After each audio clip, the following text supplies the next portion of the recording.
মৌলা তোমার জমিনে থেকেছি সত্য, কিন্তু তোমার আদেশ পালন করতে আমি পারিনি।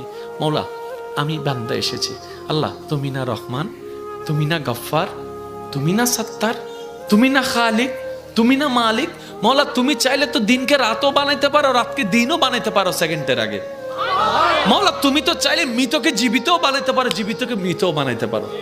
ও মাওলা, এই বিশ্বের সামনে, এই বিশ্বের সামনে, এই গ্যালাক্সির সামনে পৃথিবীর কোনো অস্তিত্ব নাই। পৃথিবীর সামনে আমি 3.5 হাত মানুষের কোনো অস্তিত্ব নাই। মৌলা এই ছোট্ট নগণ্য বান্দাটা তোমার কাছে এসেছি। মৌলা মা তো ফেরাই দেয় না, মায়া করে। তুমিই তো বলেছো মায়ের চাইতে 1000 গুণ বেশি তুমি বান্দাকে ভালোবাসো, বান্দাকে ভালোবাসো। ও মাওলা তুমি দৌড়াই দিলে কার কাছে যাব? তুমি রহমত না করলে কে রহমত করবে? তুমি ফিরাই দিলে আমি কার কাছে যাব? ও মাওলা তুমি ছাড়া তো আমার কোনো উপায় নেই, তুমি ছাড়া তো আমার কোনো উপায় নেই।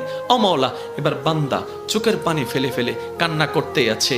সেই কান্নার আওয়াজটা দুনিয়ার জমিনে ডানাও যদি 1 হাত না যায় হতে পারে, কিন্তু সেই আওয়াজটা রব পর্যন্ত পৌঁছায় যাচ্ছে, রব পর্যন্ত পৌঁছায় যাচ্ছে।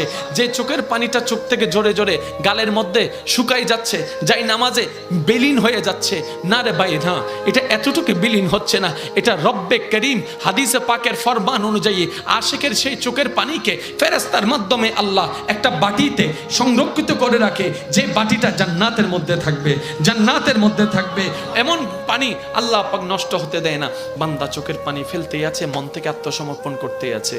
হঠাৎ রবের রহমত ডাক দিয়ে বলে, লা তাকনাতু মির রাহমাতিল্লাহ। এত টেনশন করস কেন?